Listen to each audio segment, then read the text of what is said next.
Hello, good afternoon, and welcome to CIO Leadership Live. I'm Maryfran Johnson, your host for the show, and the CEO of Maryfran Johnson Media. This video show and podcast is produced with the support of CIO.com and the digital media division of Foundry, which is an IDG company. We're streaming live to you right now on LinkedIn and also to our CIO channel on YouTube. Our viewers are most cordially invited to join in today's conversation by submitting questions of your own. We have editors watching the stream, and they'll be happy to pass them along to me and my guest, who today I'm very pleased to say is Shawn Edwards. He is the CTO of Bloomberg. He oversees the development of Bloomberg's global technology strategy, and he runs a uniquely influential CTO office that has been instrumental in developing all sorts of innovative products for Bloomberg's market data, analytics, news, and community offerings. You all know what Bloomberg is, of course. It was founded in 1981 and is based in New York City still.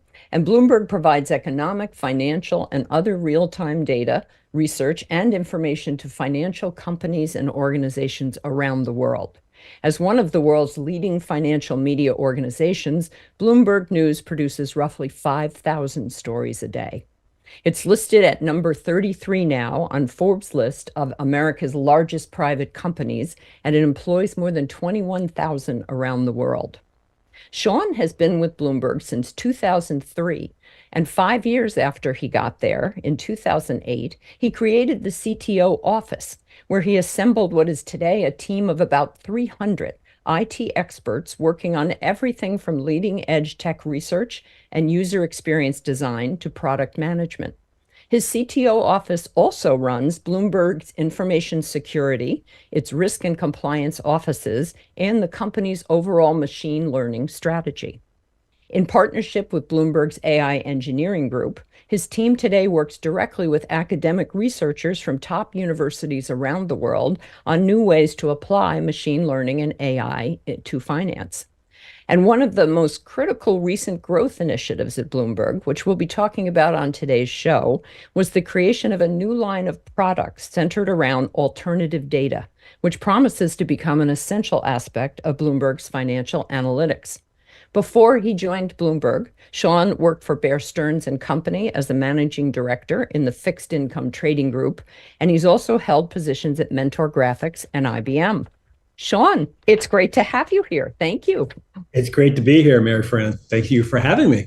All right, let's start out with just a few of those kind of dazzling numbers, a few examples that give us an idea about the scope and the scale and the speed of the data-driven universe that you are part of at Bloomberg, all those market-moving systems. A lot of that goes through your office, so talk a little bit about that.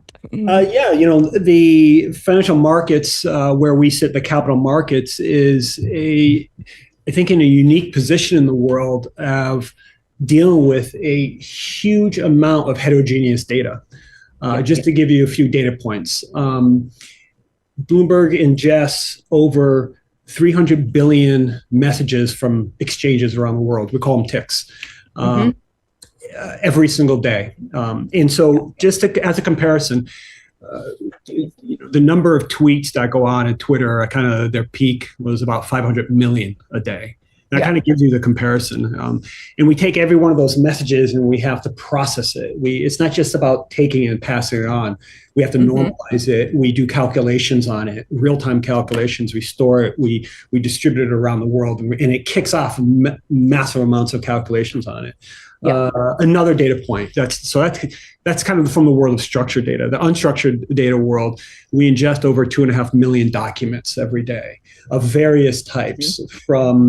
It's something from 120,000 sources. And it's everything from a company filings and a Edgar filing to a press release to transcripts of meetings and earnings calls, just a massive amount of unstructured data. This gives you kind of the flavor of the the amount of data that we're dealing with. And on top of all that, there is a massive amount of calculations and computations that are going on. Yes.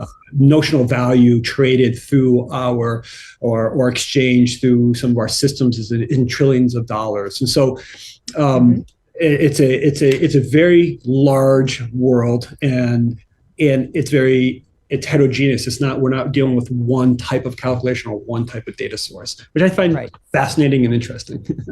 Well, I think it is. I saw some of that when I was looking around and doing some of this research for our talk today. The company sits on over 100 petabytes of data, and there's access to something like 575 different exchange products. Probably a lot of those are ones that stemmed out of the research and the work you do in the CTO office. Yeah, when I first created the CTO office, we were focused largely on researching and bringing in technology capabilities. Well, maybe I start in talking a little bit about the mission of the CTO office, which is absolutely it's still the same, right? That when we started, our mission has really been to help set the technology direction for the company. And it's evolved a bit, and now it's not just technology company direction; it's also technology product direction for the company. Yeah. And some of the early work that we did was around the real-time systems and architecture for the company. Real-time data, the market data, the data from venues is such an important component of the ingredients that we use to drive our analytics, and it's an important part of what we offer for our customers. And so Bloomberg has had to build one of the world's largest private networks just to deal with this type of real-time data. We have exchange connectivity and systems that are located around the world to process this data and to give it out to all of our customers. Just that system alone is a really interesting area of research, and then we continue to focus on that. It's not something that you can just stop at any moment's time. Market data is growing exponentially, and it's just something that we are continuing to tackle.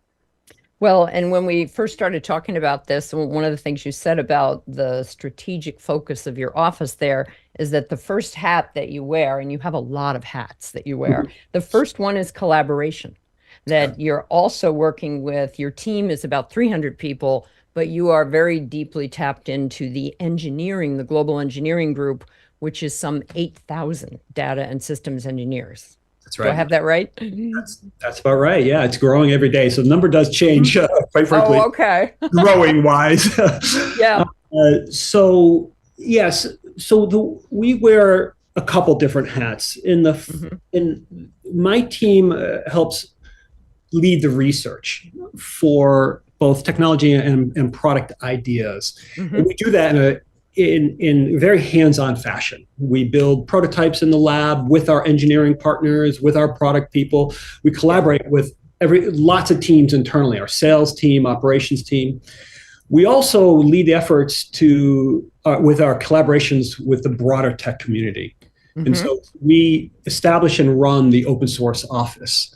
We also lead all the academic funding programs. We actually run a program called the Bloomberg Fellowship program. Yes. Essentially, it's where we are collaborating with PhD students and postdocs around the world, where we fund their research for a year. They come in internship with us. They sit side by side with our engineers and people in the CTO office, and we collaborate on their research. We end up co-authoring research in peer-reviewed journals and conferences.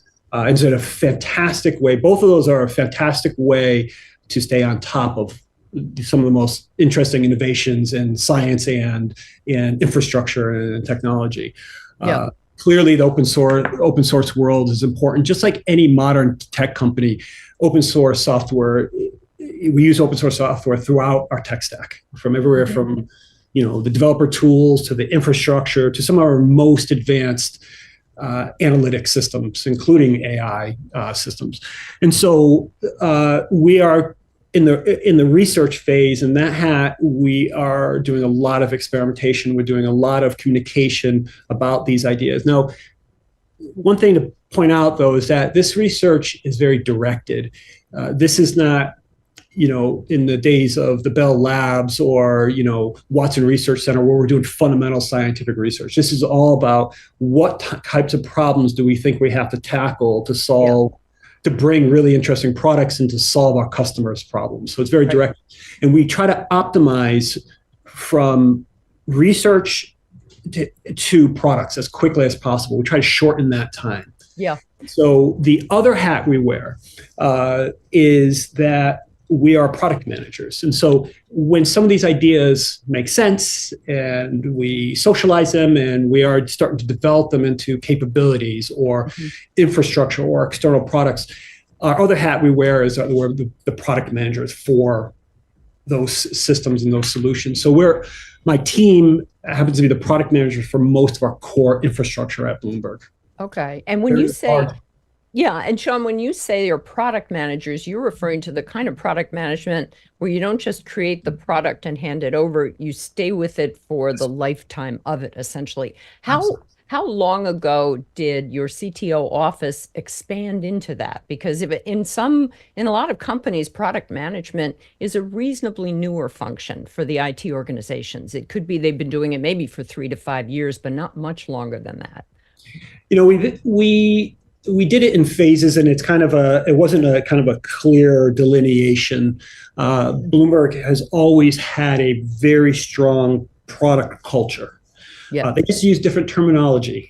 Even before I came along, they were very, very concerned about each pixel on the screen, go and see customers and taking it going back and optimizing what you're working on. So all the things that are essential to product management. So in the beginning, we would stay with a product for a while or a capability, but we would tend to hand it off after some time, year. What we realized is some of the things that we've been building are very advanced technically. We're building products that we didn't build before. Products for instance, for quants, mathematicians on the street to code in Python to talk to our APIs and to our data. And that you need product managers with deep technology experience. And so we felt it was better for us to stay with our products indefinitely, sometimes for longer periods of time. It all is kind of a little bit in flux. Well, because your team there, your 300, they are PhD scientists, they are machine learning and AI experts. They're probably, they sound like they're very deeply technical, but they also have a lot of business acumen from working at Bloomberg. How do you make sure that you keep that business acumen as high as the technical acumen? Yeah. How do you approach sort of the retention and the education? So Bloomberg, the core culture of what we do is we are obsessed with solving our customers' problems. And so our product managers, our engineers are deeply embedded with solving those customer problems. They go see customers. They are on the whiteboard with our product managers and our designers and salespeople. When you look at our footprint of where our engineers work, they work in New York City and in London. Those are 2 biggest hubs. And we have offices and locations, smaller ones, around the world, San Francisco and Frankfurt, but largely they're in the financial centers around the world. Yes. Why? Is because we always wanted the people building the product to be right next to our customers, right next to the salespeople, right now. So it's impossible not to get in, to be absorbing all this, to not be involved and not to be close to it. And in fact, we don't have a philosophy of offshoring. We don't do that. We don't believe. Oh, interesting. Okay. We don't believe in sending, building some product way out somewhere far away. We believe in building the product and coding, sitting right next to the product managers and Salesforce. And so right here in New York City, in this building, and where I'm speaking in 731, is lots of engineers are sitting side by side with their product teams, talking to customers every day. Well, and it sounds too that you get to stay, I don't know if you're still hands on the keyboard or if you're still doing, like just that for direct fun. hands-on work. But it does sound like you don't let the rest of the team have all the fun. How much of that? How do you keep yourself kind of au courant on all of these different technologies? Yeah. Look, I surround myself with people far smarter than me in any one of these technologies and any one of these strategic areas that we're investing in. The CTO office doesn't focus on all the technology in the company. We focus on key strategic areas, and that list changes over the time. But when we do focus on it, it's about collaborating, like I said, with other people, understanding what the problems are. My job is to help set them in the right direction. My job is to help them pull in all the right resources and the right ideas. But with that, I do get to join them with deep discussions on technology and architecture, product direction. It is the best part of the job. It is the part of the job that keeps me coming to work. It's absolutely, it's fun. I like to tell everybody I have the best job in the company. Mike Bloomberg disagree. You've been saying that, the interviews with you over the years, you always are saying that. And you have had a kind of an extraordinary longevity in a CTO role. But the more we talk about it, the more I realize that it is far from a typical CTO role. How fun that you got to create your dream job and then you get to keep it for 16 years. Yeah, I've had the pleasure of being able to work with the founders of this company, directly with Tom Secundo, one of the founders of the company for many years, an incredible product person, one of the best in the world. I got to work closely with Mike Bloomberg, and I still do. This company is dynamic. It is never resting on their laurels. We have an obsession with doing better for our customers than what we did yesterday. Yeah. We don't look a lot at what our competitors do. That's kind of a thing at Bloomberg. Why are you looking at competitors? Because then you're just going to be a Me Too product. Think about what we're doing and think about what problems we haven't solved. What is our customers struggling with? And the whole idea is that we're going to come up with solutions that the customers could even have dreamt of. Right? That's our job, to dream of them. Right. Something they never knew they always needed and wanted.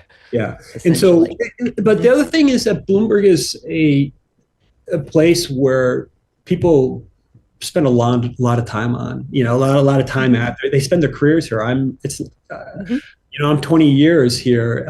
There's plenty of other people with 20 years. A lot of our senior leadership has been here 20 plus years.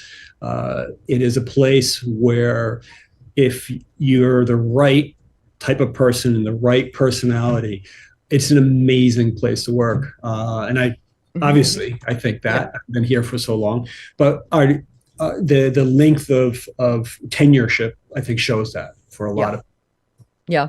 Well, and I think that is also something that helps companies that are able to stay private too. I've worked for many years. IDG was a private company that was the producer of Computer World, CIO Magazine, InfoWorld, all of these tech publications.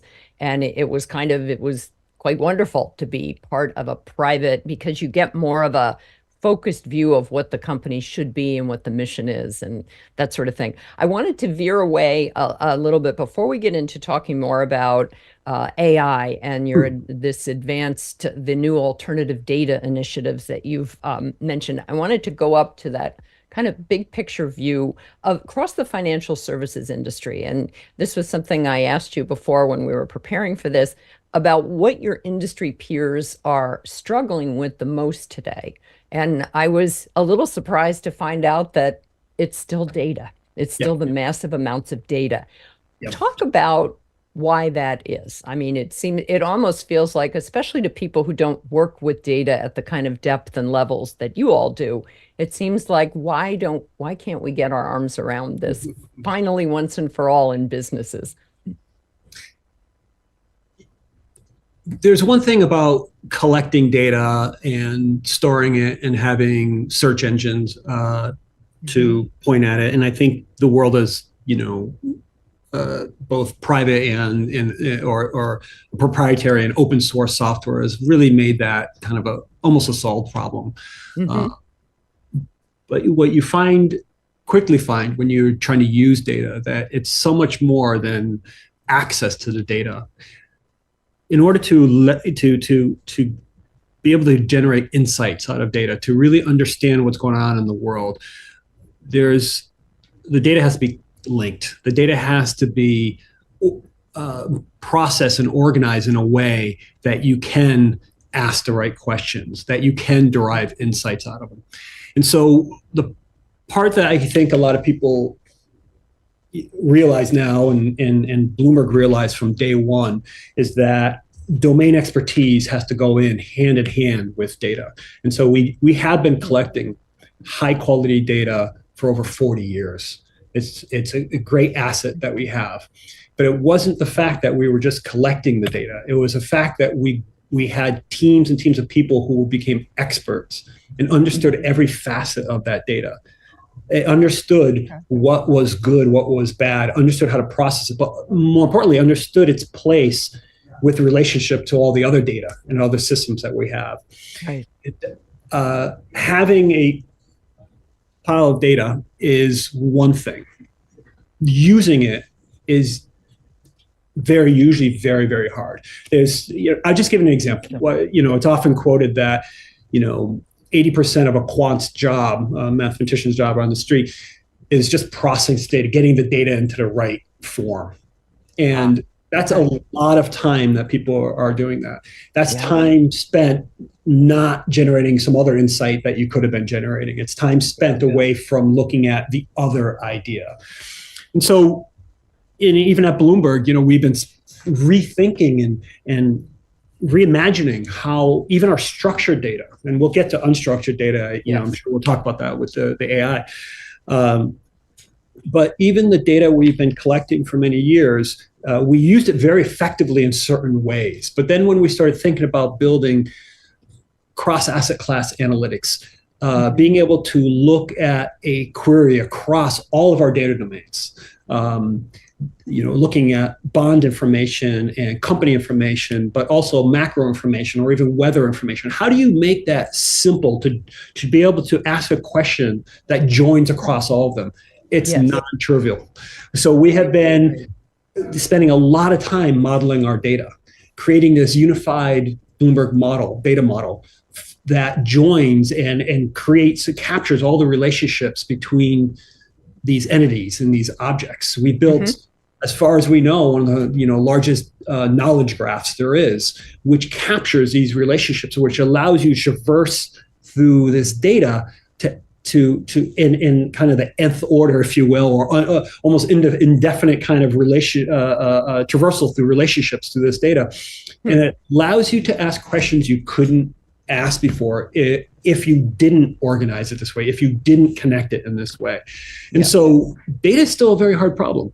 And there's no shortcut. We found that there's no shortcut. You go ahead and get any system you want. If you don't have the domain knowledge to process and link this data, then you're not getting everything you can get out of your data. Well, it's also labor intensive because it's not about typing on the keyboard. It's about thinking about all of these relationships and how to connect them and what makes sense. This data is messy. It's not like it's all indexed on one thing. We're dealing. The financial markets looks at the world at a very broad scope, a very broad manner. And so there's all these heterogeneous, I keep using that term, but lots of different types of objects and relationships that you're trying to capture.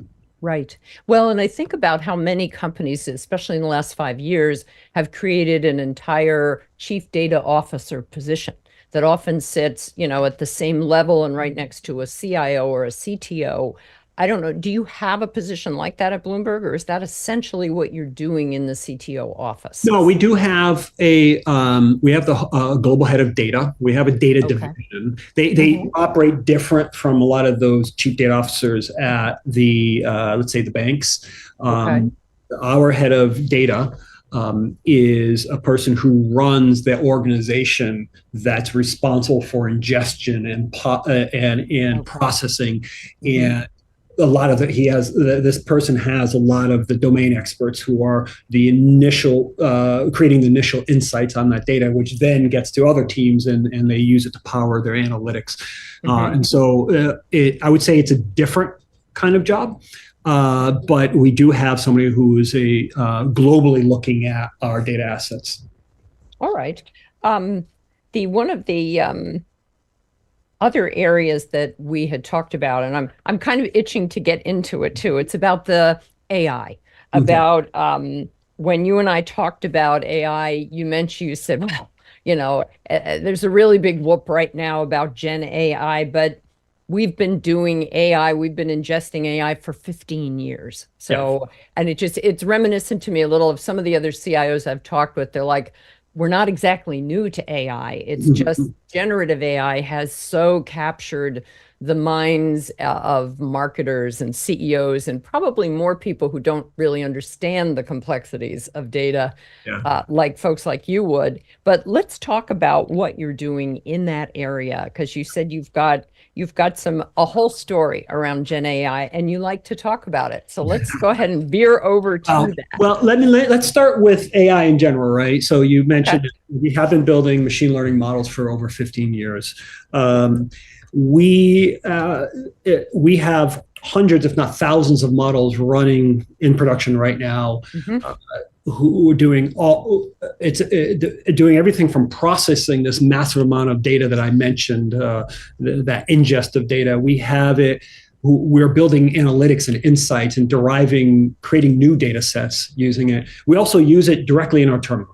Our flagship product. We build features out of it. It's running when customers are using some of our most popular functions, they're using these models are generating a lot of the information and also features that we have there. So let me just give you an example, right? Out of that 2.5 million documents that we ingest every day, we have multiple machine learning models looking at every one of those documents. Right. So we have some models that are doing things, determining which topics are discussed in, let's say, a news story. Other ones that are doing named entity disambiguation, basically understanding what people and what companies are being discussed and are located in there. We map them to our IDs and map them to our databases.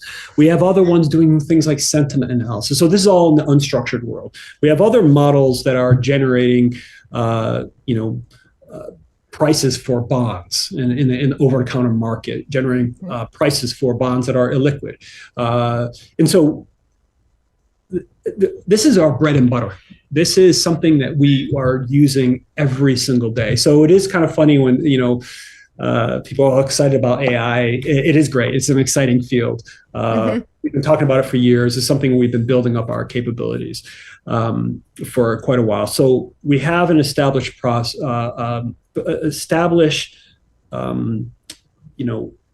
teams and process for running AI at scale at Bloomberg. And we invest quite a bit in the people, in the technology.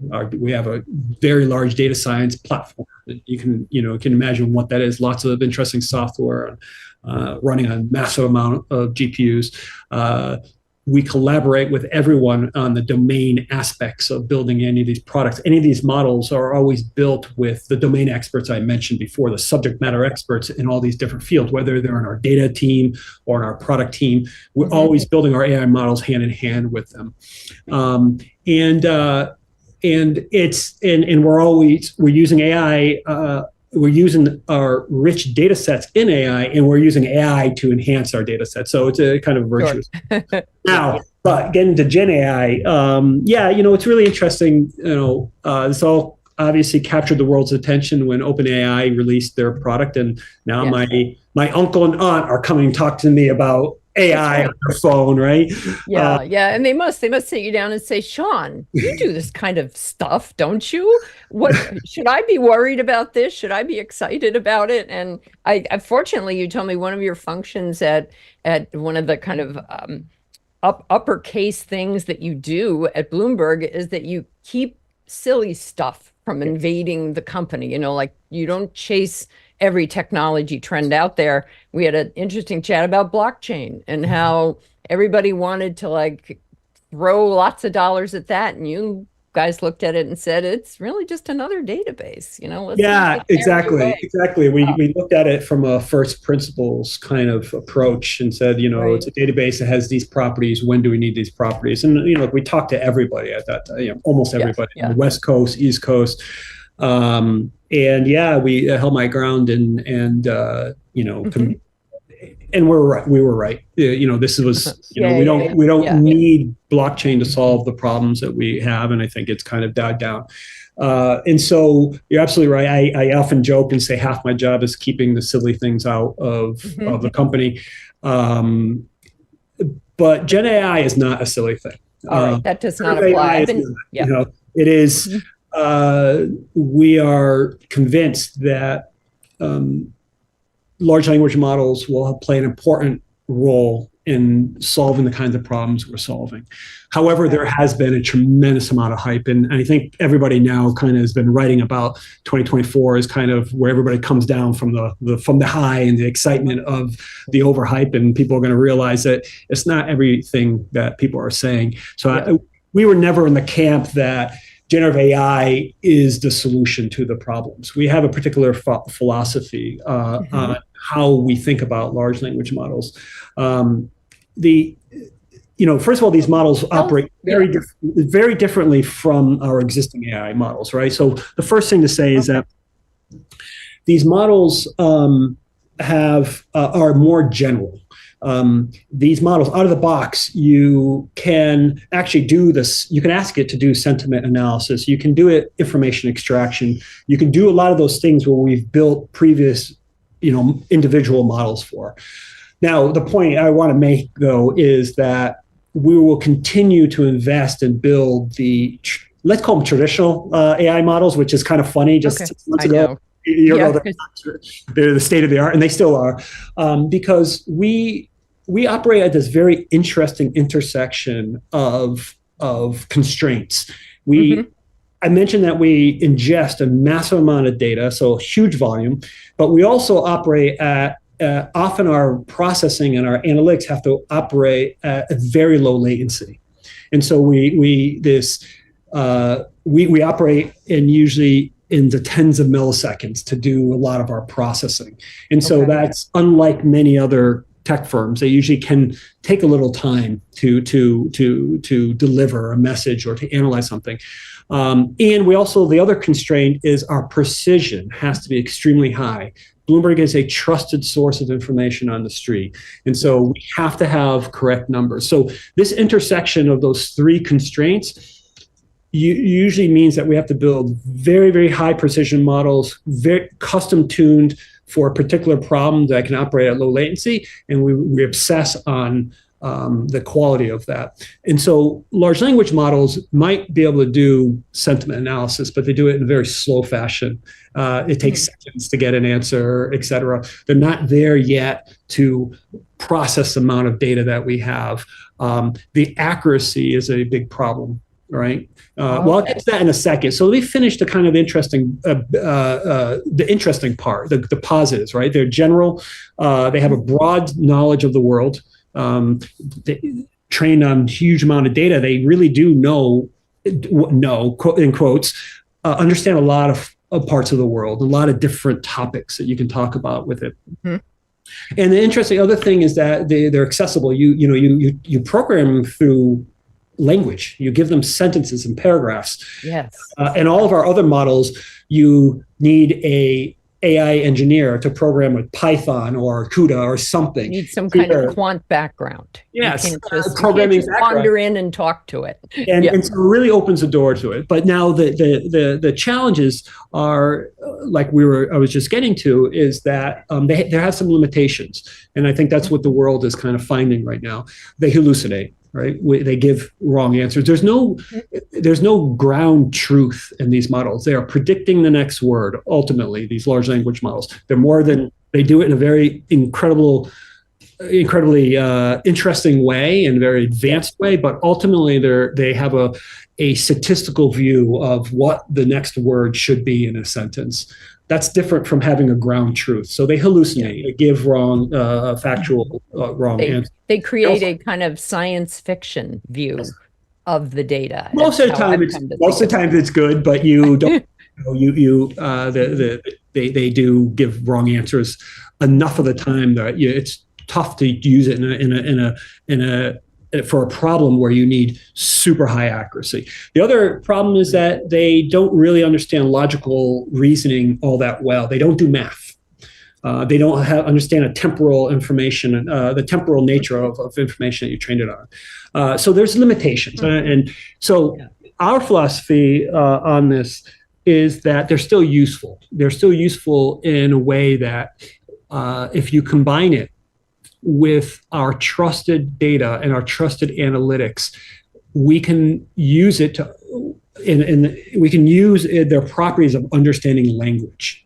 And so instead of, we don't want to use the large language model to answer questions by itself. We're not going to have a Bloomberg chat GPT type of thing where the model has been trained on lots of information and we trust the model to give the right answer. That's where you get in trouble. Instead, you teach the model to talk to our databases, teach the model to talk to our analytics, embed it into our workflows, and it becomes just one ingredient that you mix with all of our trusted sources of information in our workflow. Yeah. With that, you can solve some really interesting problems, right? Well, you had used a phrase where you said we use it to nourish our data. Yeah. Which is just, I was thinking of the data as a big hungry animal at the table. Give us an example of how it's something that is happening right now where it's nourishing data that was a much harder road to come by before. The area that I'm really excited about, one of the areas I'm really excited about is in the unstructured data and these documents, these millions of documents that we have. It's typically been very difficult or time consuming to build a model, a machine learning model, to be able to extract information out of a particular document. And so like I said before, we build particular models to go and look at a document and extract information, let's say earnings on at a company's filings, and we process that and everything else. But when somebody comes to when somebody in the company comes to us and say, hey, we want to extract this kind of information, it's usually a whole different model that you have to go through. Large language models make ad hoc exploration of data in unstructured documents. It makes it a reality. It allows people to be able to mine data and almost make the data and the information in those documents almost as liquid as the data that's in our databases. So you now have a different way of thinking about this data that's been kind of difficult to use. You can make this accessible. The idea would be eventually to work on joining it with your structured data. And so I now can think of, I keep harping on earlier, I was harping on the fact that we have to link our data sources. Now linking the information that's contained in the unstructured world with the databases and the structured data is incredibly promising and powerful. And so this is some of the things that we're working on. I think when we look at the kinds of products that we are now releasing, they have been really around, first and foremost, around efficiencies. And how do you allow people to digest and understand this massive flow of information? And how do you allow people to interact with our products in a more easy way, a simpler way to discover the information that we have, to be able to interact with our systems in a more natural way? And I think that's what's really exciting. That's what we're focusing on. Okay, well, and you'd mentioned too that last year, I think you mentioned in March, there was a paper published on Bloomberg GPT, where it was the world's first finance-specific LLM, the large language model. And is that essentially something happening in your quant research area? Or is that one of many such products you've already rolled out, or is that kind of the first of its kind?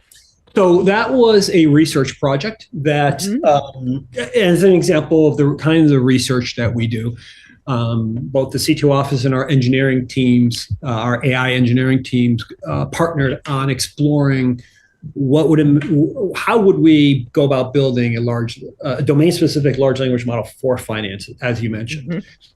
At that time, there wasn't one that existed, but we also set out to do something novel and interesting. And part of the reason why the paper was very popular is that we wanted to build a model that was both a domain-specific model, but also a generic model. And so what we did, we ended up building a 50 billion parameter model. So it's the size, you can think about it, the size of the model. It was a large language model. It was built on 700 billion tokens. Tokens, you can think about it as a word. So a large amount of documents, a lot of data. Half of that data was from kind of the open source world. Think of like Wikipedia and the Library of Congress. The other half was financial data that Bloomberg had. And paper really goes through how really most of the paper was how we built it, but also how it was going through the evaluations. How did it pass? How does it compare, and how does it work against benchmarks? And what we showed was you can build a model that is really good at the generic, just as good in the generic domain, the generic questions of English and problems, but much better performing in domain, in finance. So this was a research project. Since then, we did not take this model and just release it because of all the other issues that we mentioned, the hallucination problem and how do you build safety into these models. There was a lot for us to learn before we released a model like that. And so since then, we have been building more and more powerful models. We're building models that now understand not just about companies and news, but also about derivatives, municipal bonds, a lot of macro data. Bloomberg has been collecting for years, collecting data from central banks, their reports and their transcripts, and really rich discussions on macro information and the economies of the world. And so we've been gathering lots of real high quality data, but there's a lot of work that goes into curating even those. You have to process the data before you train it. And so there's been a lot of work going in there. In the meantime, we've been building successfully larger models, different models of different sizes that we use for different things. And we are just now releasing a series of products that are using our large language models.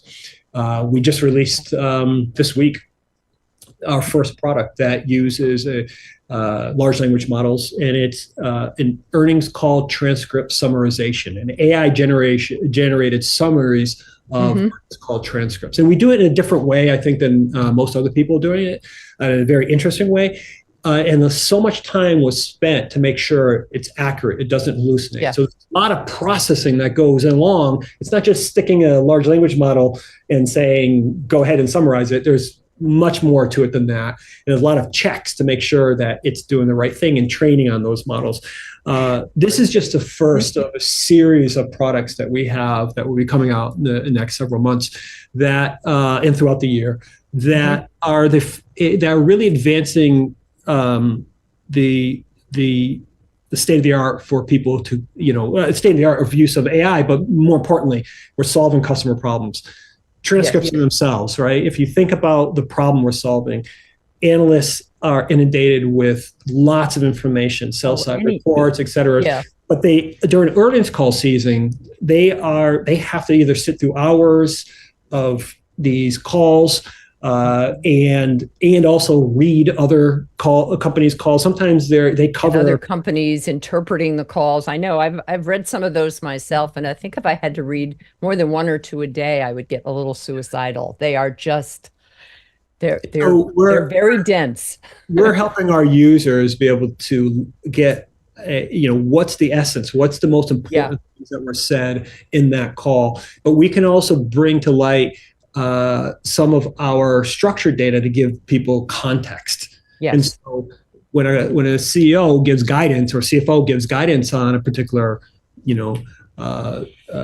fundamental number that they're giving out, we can check, is that above or below expectation? We can look at historical trends of their debt pay down, et cetera. So we can do a lot to help with customers understand even what really happened, because sometimes it's not just a number, it's also what's going around it. It's a number in context. This will help our customers digest and look at more transcripts. Maybe it's not even the companies that they might be covering. They might cover a company, but this could help them look at the suppliers to that company or that company's customers and get a better sense overall of what's going on in the world. Okay. I have two really excellent questions that have come in from our alert and watching listeners here. One of them is asking if you could please elaborate a little more on your ongoing data quality challenges and how you and your team keep up with them to ensure the best data possible constantly. Well, first and foremost, it starts with using judgment about what are the high quality sources of data. Yes. Right. You have to be careful about where you get your data and whom you get it from, et cetera. Who's hallucinating about this data, right? Where's the high quality stuff, right? Yeah. And so there's a lot of thought and there's a lot of people who put a lot of thought into sourcing the right data. Mm-hmm. A lot of what we have done when it comes from a processing and a quality perspective is understanding what the data should look like, what are the anomalies, what do problems look like, and so there's not one type of approach. It's really a collection of approaches when it comes to this. There are rules-based systems where people have typed up rules, and you have scripts that are looking at and processing this data, capturing a lot of their domain knowledge into programs. There are sanity checks where you're looking at the differences between yesterday and today and looking at whether or not there are some really abnormal kind of movements and things. Mm-hmm. There are machine learning tools that we use and approaches to look at statistical understanding of what the data looks like. Mm-hmm. So there's kind of a multifaceted approach to data quality, data processing. There's not one thing to do. And it takes a lot of experience building that up over time. Yeah. And so it's a huge effort that we put into it. It's an investment we make continually to make because it's so important, and we get better at it. We'll say that these systems also rely on human beings. When something's wrong, when there's an anomaly, there's something that says something's not right here, it kicks it out to a human being. And so we have experts who live and breathe this particular domain and this data, and they can look at it and say, something's wrong here, right? Okay, well. So this is still human in the loop. This is not about getting rid of the humans. It's about making our people, when we started using machine learning in our data division, we've had, when I joined the company, it was largely rows and rows of data clerks, people who would use rules-based scripts and engines, but largely they were like typing into our databases and copy and paste. Manual entry, yeah. But, so much has been automated, but we haven't gotten rid of any of those people. That team has only grown. Those people are the experts who deal with the exceptions. They're also the ones that train our models. They give feedback to the models. They are the ones who are keeping these systems knowledgeable and keep them and training them and keep them and tuning those systems over time. So it's really interesting in and of itself, the data processing.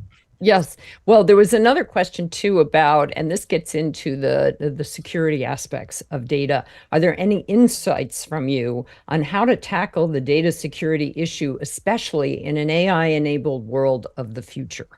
And the preface to this question was how easily we connect and retrieve data from all these different sources and how important that makes probably the data quality as well as the security. And that there are some that, of course, have national security aspects associated with sharing them across supply chain ecosystems. Sure. And I know that, the topic of cybersecurity is always a very dicey, thin ice area for CTOs or CIOs to speak to. But if you have insights or advice you'd like to offer there, then by all means, here's your opportunity. Well, I think it is a pretty complex answer because it's a complex question. Yes. First and foremost, it starts with getting the right data sources. It's also, how you think about how you're processing this data. The systems that you build, we just don't take data from anywhere. We have connections to sources, to exchanges over private lines. We build security into all of our infrastructure there. Every one of our employees has biometric authentication to get into our systems, and then multiple layers of that. There's a lot of checks that go back and forth on this data. We capture the original documents and original sources, and actually we provide transparency to our customers. Oftentimes we'll have a company's fundamentals shown, their revenue numbers or their debt numbers, and you can click right on a Bloomberg terminal and see the actual PDF that we sourced from a government website or from whatever source that we got. We use that ourselves to validate a lot of this sources. So source information is vitally important. I don't know if there's any silver bullet I can give in terms of advice. It's kind of an investment along the entire chain. Security has to be built not as an afterthought. It has to be built from the ground up into everything we do. And that's, I think that's been the ethos and understood from the beginning when the company started. Yeah. Well, and I always love examples that say, well, this isn't the silver bullet because from what I can tell, the only thing a silver bullet has ever killed is a vampire in fiction. Silver bullets really don't exist in the real world, although maybe we wish they did, right? Now, another topic I wanted to touch on, because I know that this is close to your heart, about creating the right environment for innovation to thrive.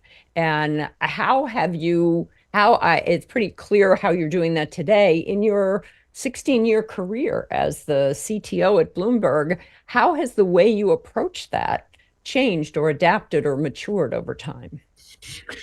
Yeah, it is like you said, it's a topic that's near and dear to my heart. It's something that we think about a lot here. I think a lot about it. But I have to say, it first starts with, we are building on top of the company culture that I came to 20 years ago. Mike Bloomberg is famous for creating an open environment, both at the company and also when he went to, became mayor. He brought that same kind of open seating arrangement environment where people are sitting next together who are working on projects. I mentioned how we get to the whiteboard and we are collaborating across teams. I mentioned how the engineers sit here. The way we sit is not based on reporting change. It's based on what you're working on. What teams are you working on? And so you'll have people from different departments all sitting around each other. That spirit of an innovative environment where it allows for the free flow of exchange of ideas is something that I've been trying to build upon for my time at Bloomberg. I helped build the first UX design department at Bloomberg, and suddenly we had people with really interesting backgrounds, artists. I know. They were not quants and math majors. That's right. They weren't programmers or quants and math majors. They had a very different perspective on the environment, on the problems and how to solve them. These people with psychology degrees, et cetera.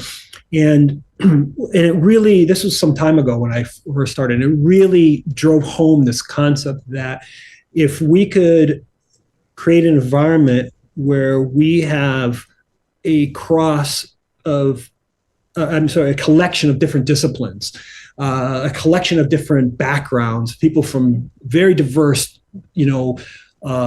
histories and experiences, and we are all working and focused on a particular problem.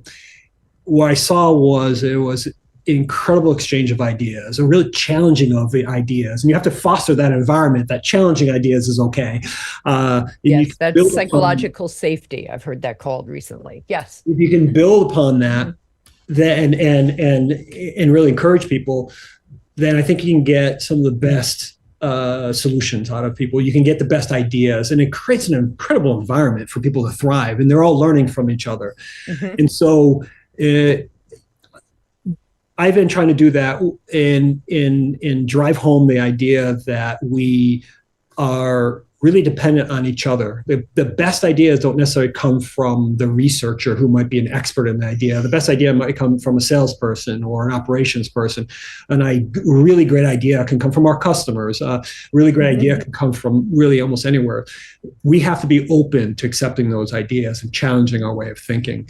And so we do a lot of this work within the CTO office of sharing ideas, of presenting and challenging and creating this ecosystem of knowledge sharing, if you will. Yeah. It's trying new things. It's experimenting with that idea and seeing what works, what doesn't work, but being open to people with backgrounds that might be non-traditional. Right. And bringing them into the mix. Okay. And so it's been exciting. It is one of where you also though have to train people to communicate properly. There's a lot of focus on how do we communicate our ideas? How do we present our ideas not just to the experts who have the same background as you, but for people who don't have the expertise. There was a really interesting research by Catherine Phillips, I think her name was. She was vice dean at Columbia Business School. She passed away some time ago, but one of her research was studying why do diverse teams work better. And her research showed that it wasn't because there was new ideas. That was part of it, but because it made people uncomfortable. It made people work harder at explaining and defending and challenging each other's ideas. So this idea that you just get all these new ideas is one part of it, but the other part is that you have to communicate differently. You have to express it. It makes you think about your problems differently. And so that's a big focus of what. Of course, because if you're in your total comfort zone, you'll just be the way you always are and your brain will be running along the same tracks. Whereas when you're being a little more careful to be direct and respectful, and also I think people listen differently as well when they're in diverse groups like that. Very last question for you in these last few minutes. There was a press release out that was throwing your name all around on the internet about alt data, Bloomberg making alternative data accessible alongside traditional financial data. This is a couple months ago in September. First of all, tell the psych majors and journalism majors out there, is alternative data unstructured data, or what is it? Yeah, it's kind of funny. We joke about it and say, it's a silly name, alternative. It's just data, but it's just non-traditional data for the financial markets. It's the data that the companies haven't reported, or the stuff that the markets haven't reported. But it typically comes in really interesting ways. It's often the exhaust of other businesses. It is oftentimes unstructured data, but sometimes structured data, but very complex. It typically involves advanced processing capabilities and techniques, like in advanced data science to deal with it. So it's things like credit card observation, credit card receipts, and it is things like satellite imagery and shipping information, things that traditionally in finance were very much on the outside and the edge. And just true to Bloomberg's original mission to bring transparency and efficiencies into the markets, we're looking at how do we take this complex data that only a few hedge funds know how to process and bring it to the masses? How do we take this and give it out to all the analysts and portfolio managers so they can get observations and insights out of this data? And we've released some interesting capabilities on the Bloomberg terminal for everyone. And we're going to continue looking at really interesting assets and data sources to generate new insights for people. Yeah. Well, I can see how it would be a little more nerve-wracking too, because the chances of getting something a little skewed with non-traditional data are probably a lot higher. I imagine your models probably figure that out, but it's I don't know if it's the hard part is generating the insights, but tying it back and making it useful to somebody who's analyzing a company. And so it's great to have all this satellite imagery or this credit card data. What does that mean? What does that mean to an analyst who's looking at Starbucks same store sales or Lululemon online sales? How do you tie it back to the information that they're already used to looking at? How do you tie it back to the company's reported data, KPIs? How do you allow them to now cast on it? How do you make it really simple? Then you have to give them all the statistics about the error bars and the reliability of the data. So you do have to do that part of it. The hard part is actually tying it back to what they understand and the other information about the company. Okay, well, that's a really great explanation. Thank you. I can tell you work with people in universities and the academics that you all have around you, because you probably have been like this all your life, but you really explain things very well. Oh, So thank thank you. you. Very much. Thanks for that. And thanks for joining us here today. We got a couple of great questions from our audience, and you've been an absolute delight to talk to. So I can't thank you enough for being here on Thank you very much, CIO Maryfran. Leadership Wonderful Live. talking. All right. If you joined us late for this conversation today, do not despair. You can watch the full interview, this whole episode, later right here on LinkedIn, but also on CIO.com and on our YouTube channel, CIO's YouTube channel. Leadership Live is available as an audio podcast wherever you find your podcasts today. And I hope that you enjoyed and learned from this conversation today with CTO Shawn Edwards of Bloomberg as much as I did. I'll be back again next month on Wednesday, February 17th at noon Eastern, when I'll be joined by Carl Pierberg, who is the Senior Vice President and CTO at AMB Sports and Entertainment, which, among other things, is the parent company of the Atlanta Falcons. Do take a moment to subscribe to our CIO YouTube channel, where you can find more than 120 of these similarly fabulous kind of interviews with some of the leading lights in the CIO and CTO world today. Thanks so much for joining us, and we'll see you here again next time.